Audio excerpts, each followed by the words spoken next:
Big fight ವಿಶೇಷ ಮತ್ತೆ ಮುಂದುವರಿಸ್ತಾ ಇದ್ದೀನಿ. ಅಜಿತ್ ಅವರೇ, ಈಗ ಈ ಗೋಲ್ಡ್ ವಿಚಾರ ಅಂತ ಬಂದಾಗ ಈಗ ನಾವು ಬೇರೆ ಬೇರೆ ವರದಿ, ಅನೇಕ ತಜ್ಞರ ವರದಿ, ಎಕನಾಮಿಸ್ಟ್ಗಳ ವರದಿ ಇದೆಲ್ಲ ಒಂದು ಕಡೆ ಇಟ್ಕೊಂಡಾಗ ಈ ಟ್ರಂಪ್ ಅನ್ನೋ ಮಹಾಶಯ ಯಾವ ವರದಿಯನ್ನು ಬೇಕಾದರೂ ಇವತ್ತು ಬುಲ್ಡೋಸ್ ಮಾಡೋ ಮಟ್ಟಕ್ಕೆ ಬೆಳೆದುಬಿಟ್ಟಿದ್ದಾರೆ. ಟ್ರಂಪ್ ಒಂದು ಡಿಸಿಷನ್ ಮಾಡಿದ್ರೆ ನಾನು ಇಬ್ಬರ ಮೇಲೆ ಯುದ್ಧ ಮಾಡ್ತೀನಿ ಅಂದರೆ ಮುಗೀತು. ಡಾಲರ್ ಏನೋ ಒಂಥರ ಆಗ್ತಾ ಇರುತ್ತೆ, ಚಿನ್ನ ಏನೋ ಆಗ್ತಿರುತ್ತೆ, ಪೆಟ್ರೋಲ್ ಡೀಸೆಲ್ ಏನೋ ಆಗ್ತಿರುತ್ತೆ. ಅಂದರೆ ಭಾವನಾತ್ಮಕವಾಗಿ ವಿಶ್ವದ ಅನೇಕ ದೇಶಗಳನ್ನು ತನ್ನ ಒಂದು ಹೇಳಿಕೆಯಿಂದ ಕಟ್ಟಾಕೋ ಮಟ್ಟಕ್ಕೆ ಇದ್ದಾನೆ ಈ ಮನುಷ್ಯ.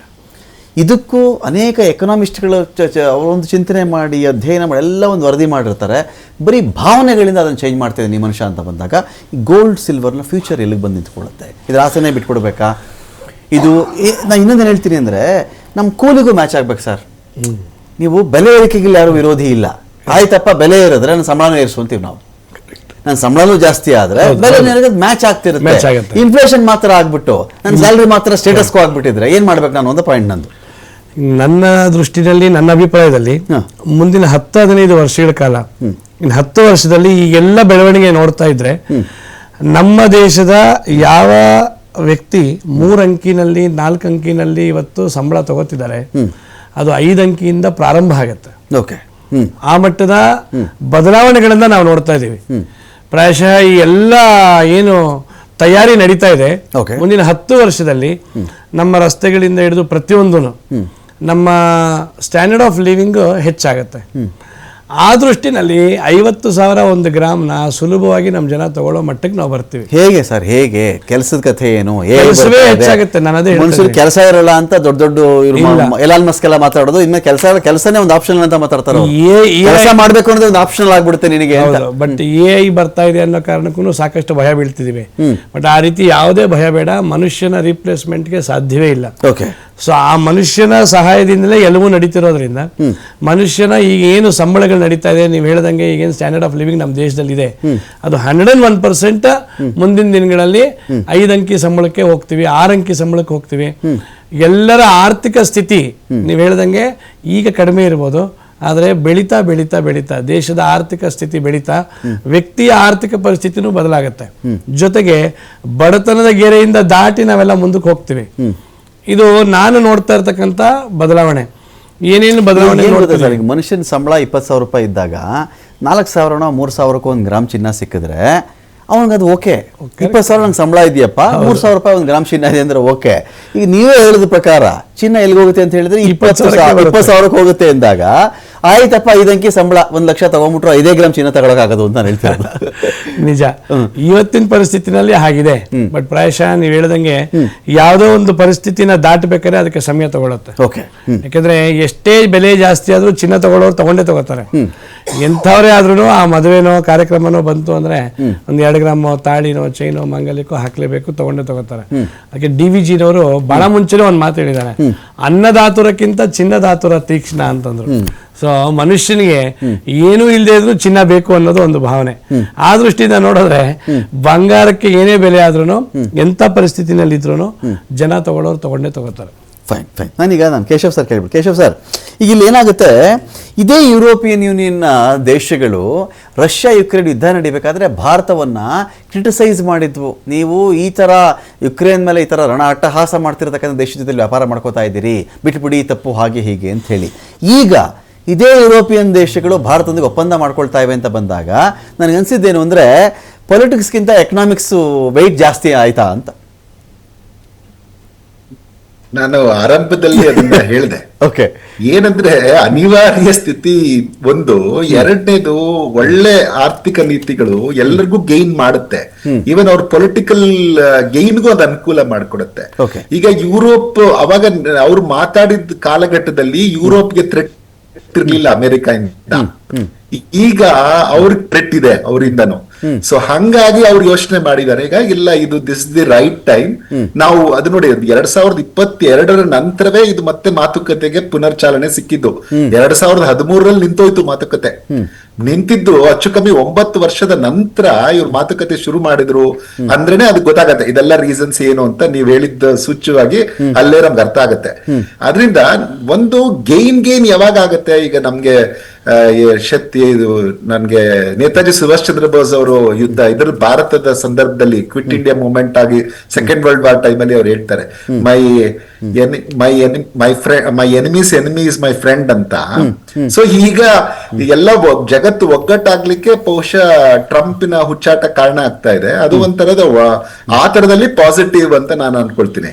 ಆಮೇಲೆ ಇನ್ನೊಂದು ಅವಾಗ್ಲೇ ಹೇಳುವಾಗ ನನ್ನ ಕೋ ಪ್ಯಾನಲಿಸ್ಟ್ ಹೇಳುವಾಗ ಇನ್ನೊಂದೇ ಒಂದು ಪಾಯಿಂಟ್ ಅನ್ನ ಆಡ್ ಮಾಡ್ತೀನಿ. ಅದೇನು ಅಂತಂದ್ರೆ ಈ ಅಗ್ರಿಕಲ್ಚರ್ ಪ್ರಾಡಕ್ಟ್ಸ್ಗೆ ಮತ್ತೆ ರಿಸ್ಟ್ರಿಕ್ಷನ್ಸ್ ತುಂಬಾ ಇದೆ ಅನ್ನುವಂಥದ್ದು ಸತ್ಯ. ಯಾಕೆಂದ್ರೆ ಒಂದು ಈ ತರ ಬಂದಾಗ ನಿಜವಾಗ್ಲೂ ಇಲ್ಲಿನೂ ಒಂದೀಗ ನಮ್ ನೋಡಿ ಆರ್ಗ್ಯಾನಿಕ್ ಫಾರ್ಮಿಂಗ್ ಗೆ ಕಳೆದ 3 ವರ್ಷಗಳಿಂದ ಬಜೆಟ್ ಅಲ್ಲಿ ಅಲೋಕೇಶನ್ ಆಗ್ತಾ ಇದೆ. ಇವನ್ ರಾಜ್ಯ ಸರ್ಕಾರನೂ ಕೊಡ್ತಾ ಇದೆ, ಕೇಂದ್ರ ಸರ್ಕಾರ ಅಂತೂ ದೊಡ್ಡ ಮಟ್ಟದ ಫಸ್ಟ್ ಗಂಗಾ ಬೆಲ್ಟ್ ಅಲ್ಲಿ ಎಲ್ಲಾನು ಇದು ಮಾಡ್ತೀವಿ, ನಾವು ಆರ್ಗ್ಯಾನಿಕ್ ಫಾರ್ಮಿಂಗ್ ಮಾಡ್ತಿದೀವಿ ಅಂತ. ಇಲ್ಲಿ ಲ್ಯಾಬ್ಸ್ ಕೂಡ ಪ್ರಮುಖ ಪಾತ್ರ ವಹಿಸುತ್ತೆ. ಈಗ ಅದಕ್ಕೆ ಇನ್ಸ್ಟಾಲ್ ಮಾಡ್ಬೇಕಾಗತ್ತೆ. ಈಗ ನಮ್ಮ ಆರೋಗ್ಯ ಕೂಡ ಇಂಪಾರ್ಟೆಂಟ್ ಅನ್ನುವಂಥದ್ದು ಅಟ್ಲೀಸ್ಟ್ ಇವಾಗ ನಮ್ಗೆ ಅಲ್ಲಿ ಯಾವ್ದೋ ನೀವು ಉದಾಹರಣೆ ಕೊಟ್ಟುವಾಗ ಜರ್ಮನ್ ಕಂಪನಿ ಹೇಳುವವರೆಗೂ ನಮ್ಗೆ ಇದರಲ್ಲಿ ಈ ತರದೊಂದು ಕಲಬೆರಕೆ ಆಗ್ತಾ ಇತ್ತು ಅನ್ನುವಂಥದ್ರದ್ದು ಮಾಹಿತಿ ಇರ್ಲಿಲ್ಲ ಅನ್ನುವಂಥದ್ದು ವಿಶ್ವಕ್ಕೆ. ಸೊ ಈಗ ನಮ್ಮಲ್ಲಿ ಆ ತರದೊಂದು ಲ್ಯಾಬ್ಸ್ ಎಲ್ಲ ಶುರು ಆಗುತ್ತೆ. ಹ್ಯಾಂಡ್ ಹೋಲ್ಡಿಂಗ್ ಸರ್ಕಾರದ ಈಗ ಅಗತ್ಯ ಇದೆ. ಈ ವಿಚಾರದಲ್ಲಿ ಸರ್ಕಾರದ ಹ್ಯಾಂಡ್ ಹೋಲ್ಡಿಂಗ್ ಇರುತ್ತೆ. ನೋಡಪ್ಪ ಇದಕ್ಕೆ ಇಷ್ಟಿಷ್ಟೇ ಯೂಸ್ ಮಾಡ್ಬೇಕಾಗತ್ತೆ, ಇದು ಮಾಡಿದ್ರೆ ಮಾತ್ರ ನಿಮ್ಗೆ ಎಕ್ಸ್ಪೋರ್ಟ್ ಆಗುತ್ತೆ, ಅವಾಗ ನಿಮ್ಗೆ ಇಷ್ಟು ಲಾಭ ಬರುತ್ತೆ ಅನ್ನುವಂಥದ್ದನ್ನ ಶುರು ಆಗತ್ತೆ. ಈಗ ನೀವು ನೋಡಿದ್ರೆ ಕೆಲವು ಕಂಪನಿಗಳೆಲ್ಲನೂ ಇವಾಗ ಅವರೆಲ್ಲನೂ ಗರ್ಕಿನ್ ಇದನ್ನ ಕೊಡ್ತಾರೆ, ಸೌತೆಕಾಯಿ ಮೆಡಿಸಿನ್ ಸೌತೆಕಾಯಿ ಅಂತಾರೆ. ಅವ್ರು ಅಲ್ಲಿ ಬಂದು ಇದನ್ನ ಮಾಡ್ತಿರ್ತಾರೆ, ಇಷ್ಟನ್ನೇ ಹಾಕ್ಬೇಕು, ಈ ಸೀಸನ್ ಅಲ್ಲಿ ಇದನ್ನ ಹಾಕ್ಬೇಕು, ಇದನ್ನ ಫರ್ಟಿಲೈಸರ್ ಇಷ್ಟೇ ಹಾಕ್ಬೇಕು, ಇದನ್ನ ಇಷ್ಟು ಹಾಕ್ಬಾರ್ದು ಅಂತ ನಿಮ್ಗೆ ಅವ್ರಿಗೆ ಹೇಳ್ತಿರ್ತಾರೆ. ಅದನ್ನ ಈಗಾಗಲೇ ನೀವು ಸಾಕಷ್ಟು ನೋಡಿದ್ರಿ. ಮೆಡಿಸಿನಲ್ ಮೆಣಸಿನಕಾಯಿ ಮತ್ತೆ ಸೌತೆಕಾಯಿ ವಿಚಾರದಲ್ಲಿ ಇದು ಅನೇಕ ಕಂಪನಿಗಳು ಭಾರತದಲ್ಲಿ ಇದಾವೆ ಆ ತರದಾಗ್ಲೇ. ಸೊ ಇದು ಬಂದಾಗ ಏನಾಗುತ್ತೆ, ಈ ತರದ್ ಯಾವ್ದು ಎಕ್ಸ್ಪೋರ್ಟ್ ಈಗ ನಾವೇನ್ SEZs ನ ನೋಡ್ತಾ ಇದೀವಿ, ಆ ತರದ ಫಾರ್ಮ್ ಸೆಕ್ಟರ್ ಅಲ್ಲಿ ಕೂಡ ಈ ಏರಿಯಾದಲ್ಲಿ ಎಕ್ಸ್ಪೋರ್ಟ್ ಪ್ರಮೋಟಿಂಗ್ ಝೋನ್ಸ್ ಅಂತಾನೆ ಸರ್ಕಾರ ಮಾಡಿದ್ರೆ ಆಶ್ಚರ್ಯ ಪಡ್ಬೇಕಾಗಿಲ್ಲ ನಾವು. ಮತ್ತೆ ಇದು ಒಂದ್ ಕಡೆ ನೀವು ಮಾಡಲ್ ಆದ್ರೆ ಆಗ ಜನಕ್ಕೆ ಗೊತ್ತಾಗುತ್ತೆ ನಮ್ಮ ಆರೋಗ್ಯನೂ ಉಳಿಯುತ್ತೆ ಇದರಿಂದ, ಇದಕ್ಕೆ ಮಾರ್ಕೆಟ್ ಇದೆ ಅಂತ. ಈಗಲೂ ನೀವು ನೋಡಿ ಆರ್ಗ್ಯಾನಿಕ್ ಪ್ರಾಡಕ್ಟ್ಸ್ ಅಂದ್ರೆ ಯಾವುದೇ ನೀವು ಸ್ಟಾಲ್ಗೆ ಹೋದ್ರೇನು ಅದ್ರದ್ದು ಬೆಲೆ ಆಲ್ಮೋಸ್ಟ್ 2 ಇರುತ್ತೆ ನಮ್ಮ ಮಾಮೂಲಿ ಇದಕ್ಕಿಂತನೂ. ಆದ್ರೆ ತಗೊಳ್ಳುವಂತ ಜನನು ಇದಾರೆ. ಓಕೆ. ಸೊ ಅದು ಕ್ರಮೇಣ ಅದು ನಾರ್ಮಲ್ ಆದ್ರೆ ಏನಾಗುತ್ತೆ, ಭಾರತಕ್ಕೂ ಆ ತರದಲ್ಲಿ ಇಂಡೈರೆಕ್ಟ್ ಆಗಿ ಅಡ್ವಾಂಟೇಜ್ ಆಗುವ ಲಕ್ಷಣಗಳಿದೆ. ಯಾಕೆಂದ್ರೆ ಅವರಂತೂ ಸ್ಟ್ಯಾಂಡರ್ಡ್ಸ್ ಕಡಿಮೆ ಮಾಡಲ್ಲ. ಬಿಕಾಸ್ ಅಲ್ಲಿ ಹೆಲ್ತ್ ಇಸ್ ವೆರಿ ಇಂಪಾರ್ಟೆಂಟ್ ಅವ್ರಿಗೆ. ಅವ್ರು ಪ್ರತಿಯೊಂದನ್ನು ಲೆಕ್ಕ ಹಾಕ್ತಾರೆ. ನಾವು ಇಲ್ಲ ನೀವು ಈ ತರ ಕಳಿಸ್ತೀವಿ ಇದನ್ನ ತಗೊಳ್ಳಿ ಅಂದ್ರೆ ಖಂಡಿತ ಅದು ಆಗೋದಿಲ್ಲ. ಬಿಕಾಸ್ ಅದು ಸಕ್ಸಸ್ಫುಲ್ ಆಗೋದು ಇಲ್ಲ ಆ ತರದ ಟ್ರೇಡ್ ಡೀಲ್ಸ್ ನ. ನಾವು ಆ ಮಟ್ಟಕ್ಕೆ ಆ ಸ್ಟ್ಯಾಂಡರ್ಡ್ಸ್ ನ ಬೆಳಿಲಿಕ್ಕೆ ಏನು ಈಗಾಗ್ಲೇ ಇನ್ನ ನಮ್ಗೆ 5-6 ತಿಂಗಳಿದೆ ಇದು ಅಗ್ರಿಮೆಂಟ್ ಬರೋಕೆ. ಈಗಾಗ್ಲೇ ಸರ್ಕಾರ ಅದಕ್ಕೆ ಪೂರ್ಣ ತಯಾರಿ ನಡ್ಸ್ಕೊಂಡಿರಬಹುದು ಅಂತ ನನಗನ್ಸುತ್ತೆ. ಅದನ್ನ ಒಂದು ಯುದ್ಧೋಪಾದಿಯಲ್ಲಿ ಅದನ್ನ ಶುರು ಮಾಡ್ಬೇಕಾಗತ್ತೆ. ಇದೇನು ಈಗ ಆರ್ಗ್ಯಾನಿಕ್ ಫಾರ್ಮಿಂಗ್ ಬೆಲ್ಟ್ ನ ಏನು ಗುರುತಿಸಿದಿರಿ ಅದರಲ್ಲಿ ಅಟ್ಲೀಸ್ಟ್ ಅದನ್ನ ಇಲ್ಲ ಇದನ್ನ ಈ ತರ ಇದನ್ನ ಕಂಟ್ರೋಲ್ಡ್ ಮೆಷರ್ಸ್ ಅಲ್ಲೇ ನೀವು ಇದನ್ನ ಬೆಳಿಬೇಕಾಗತ್ತೆ. ಆಗ ನಮ್ಗೆ ಎಕ್ಸ್ಪೋರ್ಟ್ ಮಾರ್ಕೆಟ್ ಬರುತ್ತೆ. ಈಗ ಮಿಲೆಟ್ಸ್ ಗೆ ನೋಡಿ ಒಳ್ಳೆ ಮಾರ್ಕೆಟ್ ನಮ್ಗೆ ಯುರೋಪ್ ಅಲ್ಲಿ ಕೂಡ ಸಿಗ್ತಾ ಇದೆ, ವಿಶ್ವಾದ್ಯಂತ ಸಿಗ್ತಾ ಇದೆ. ಸೊ ಅದನ್ನೇ ತರದಲ್ಲಿ ನಾವು ಓವರ್ ಆಲ್ ಪ್ರಾಡಕ್ಟ್ಸ್ ನಮ್ಮಲ್ಲಿಂದ ಏನೇನು ಹೋಗ್ತಾ ಇದೆ ಅವೆಲ್ಲವಕ್ಕೂ ಮಾಡಿದ್ರೆ ಖಂಡಿತ ಭಾರತಕ್ಕೆ ಅಡ್ವಾಂಟೇಜ್ ಆಗತ್ತೆ. ಅದನ್ನೇ ನಮ್ಮ ಲೋಕಲ್ ಮಾರ್ಕೆಟ್ ಗಳಲ್ಲೂ ಅದನ್ನ ಕೊಡುವಂತ ಸ್ಥಿತಿ ಚಿಕ್ಕದಾಗಿ ಒಂದು ಕ್ವಶನ್ ಕೇಳ್ಬಿಡ್ತೀನಿ. ಈಗ ಭಾರತೀಯರ ಮುಂದಿನ ಸ್ಥಿತಿಯನ್ನ ಡಾಲರ್ ಎದುರುಗಡೆ ರೂಪಾಯಿ ಏನಾಗಿದೆ ಇದ್ರ ಮೇಲೆ ಅಳಿಬೇಕಾ, ಚಿನ್ನ ಬೆಳ್ಳಿ ಕಡಿಮೆ ಆಗುತ್ತಾ ಇಲ್ವಾ ಇದ್ರ ಮೇಲೆ ಅಳಿಬೇಕಾ, ನಮ್ಮ ಜೀವನ ಮಟ್ಟದ ಮೇಲೆ ಅಳಿಬೇಕಾಗತ್ತಾ, ಅಥವಾ ನಮ್ಮ ಇನ್ಫ್ಲೇಷನ್ ರೇಟ್ ಮೇಲೆ ಅಳಿಬೇಕಾಗತ್ತಾ, ನಮ್ಮ GDP ಲೆವೆಲ್ ಮೇಲೆ ಅಳಿಬೇಕಾಗತ್ತಾ? ಇದು ಹೇಗೆ ಸರ್? ಇದಕ್ಕೆ ಇರ್ತಕ್ಕಂಥ ಸ್ಕೇಲ್ ಏನು ಈಗ ಅಂತ? ಒಪ್ಪಂದಗಳೇನೇ ಆಗ್ಲಿ ಈಗ ನಮ್ಮ ಎಲ್ಲ ಈಗ್ಲೂ ಜನರ ಜೀವನ ಮಟ್ಟದ ಮೇಲೆನೆ ಅಳಿತಾ ಇರೋದು. ಅಲ್ಲಿ ಏನಂದ್ರೆ ನಾವು ಡಾಲರ್ ಲೆಕ್ಕದಲ್ಲಿ ಅಳಿತಿರೋದ್ರಿಂದ ಕಡಿಮೆ ಇದೆ. ಅದ್ರಲ್ಲಿ ಈಗ ಒಂದು ಬಂದಿದೆ ನೋಡಿ, ಪರ್ಚೇಸಿಂಗ್ ಪವರ್ ಪ್ಯಾರಿಟಿಯಲ್ಲಿ ನಾವು ಅಳಿತಾ ಇದ್ದೀವಿ.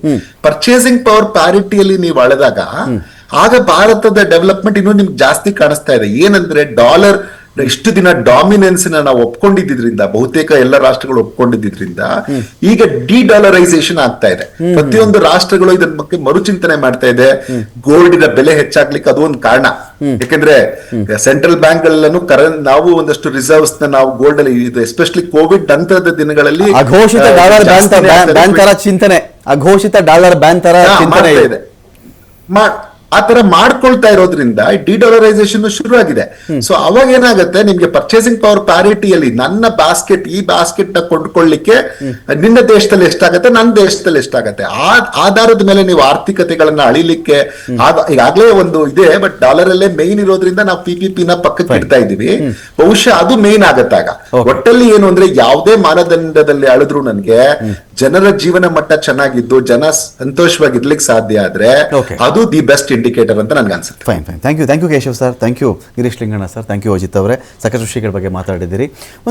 ಒಂದು ಬೆಳಕು ಅಂತ ಹೇಳಬಹುದು. ಯಾಕಂದರೆ ಇಷ್ಟೊಂದು ಟ್ರಂಪ್ನ ಈ ಆರ್ಥಿಕ ನೀತಿಗಳ ಅಟ್ಟಹಾಸದ ಎದುರುಗಡೆ ಏನೂ ಮಾಡದೇ ಇರೋಕ್ಕಂತೂ ಆಗೋದೇ ಇಲ್ವಲ್ಲ. ಸೊ ಒಂದು 27 ರಾಷ್ಟ್ರಗಳು, ಪ್ರಪಂಚದ GDPಯ 25% ಇರ್ತಕ್ಕಂಥ ರಾಷ್ಟ್ರಗಳು ಭಾರತದೊಂದಿಗೆ ಬಂದಾಗ ಖಂಡಿತವಾಗಿಯೂ ಇದು ಕೂಡ ಅಲ್ಲಗಳೆಯುವಂಥ ನಿರ್ಧಾರವಂತೂ ಆಗಲಾರದು. ಅಟ್ಲೀಸ್ಟ್ ಒಂದು ಬಾರ್ಗೇನಿಂಗ್ ಪವರ್ಗಾದರೂ, ಟ್ರಂಪ್ ಬಾಯ ಮುಚ್ಚಿಸ್ಲಿಕ್ಕಾದರೂ ಟ್ರಂಪ್ ಕೂಡ ರೀಥಿಂಕ್ ಮಾಡಬೇಕು. ಈ ಥರ ನಾನು ಏನೇನೋ ಮನಸ್ಸಿಗೆ ಬಂದಂಗೆಲ್ಲ ಟ್ಯಾಕ್ಸ್ ಹಾಕ್ತಾ ಇದ್ದರೆ ಬೇರೆ ದೇಶಗಳೆಲ್ಲ ನಾನು ಹೇಳಿದ್ದಕ್ಕೆ ತಲೆ ಆಡಿಸ್ತಾ ಕೂತ್ಕೊಳ್ಳಲ್ಲ. ಅವರು ಕೂಡ ಎಲ್ಲರೂ ಒಗ್ಗಟ್ಟಾಗ್ತಾ ಬಂದಾಗ ನಾನು ಒಬ್ಬಂಟಿ ಆಗಿಬಿಡ್ತೀನಿ ಅನ್ನೋ ಒಂದು ಭಯ ಕೂಡ ಉಂಟಾಗಬಹುದು. ಆ ಮೂಲಕವಾಗಿ ವ್ಯಾಪಾರ